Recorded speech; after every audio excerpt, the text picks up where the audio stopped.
linear approximation. So for linear approximation, we're in 3D space now, right?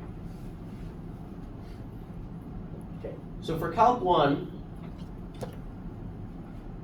if I wanted to linearly approximate a value close to this point, okay, what I would do is I would take my derivative, right, and say that my guess for f, so f guess, right, which is the y height, would be equal to, I'm sorry, f real, be very close to my f guess,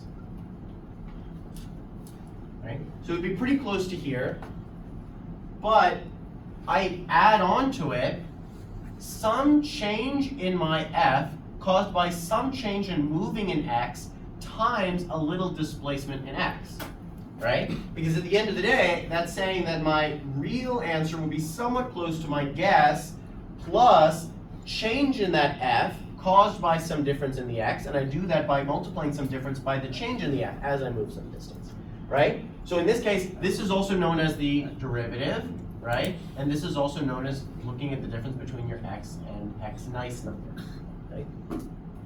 And the only difference is that in Calc 3, the same thing will happen, except that not only will changing x cause some, but changing other variables can too. Delta f, delta y, caused by some change in y. So I need to add both of them. But more generally, we're going to write it this way.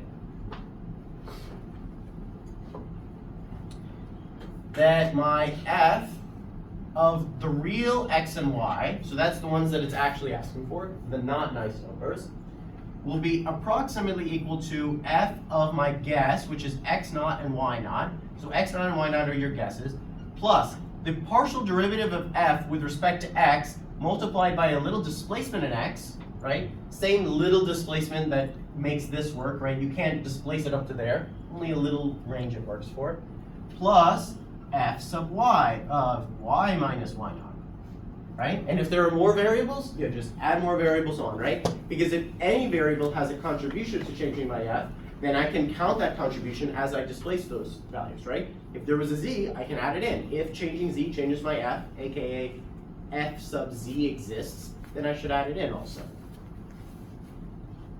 All right, now for this case, let's erase all this.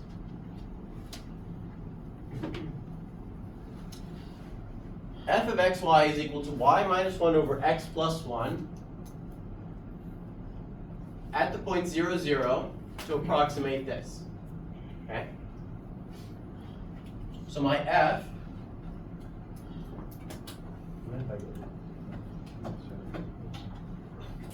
so f is equaling y minus 1 over x plus 1.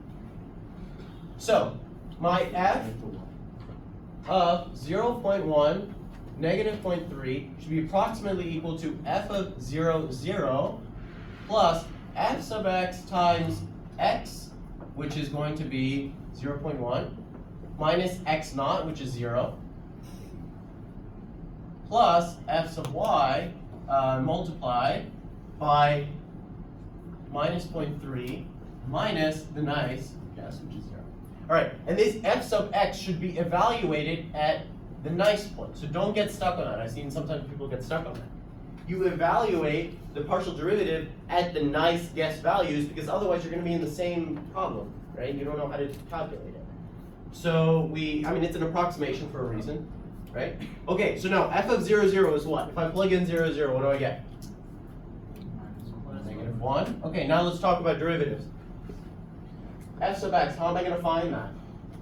It's a little bit weird, right? Well, let me try and then, instead of going right to that, let's say that this is equal to y minus 1 times x plus 1 to the negative 1 power. That helps a little bit, right? Okay, now f sub x is equal to what? Good. Okay. So that is equal to negative 5. Squared. All right, now I plug in the nice value. What's the nice guess? 0, 0. So I get negative minus 1 over 1 squared. Yeah. 1. Okay. So I get 1 times 0.1 plus, now let's talk about f sub y. F sub y is equal to what? Right. And if I plug in 0, 0, I get 1 again. Okay. 1 times negative 0.3. So I get negative 1. I add 0.1. I subtract 0.3. So I end up getting negative 1 minus 0.2, which is negative 1.2.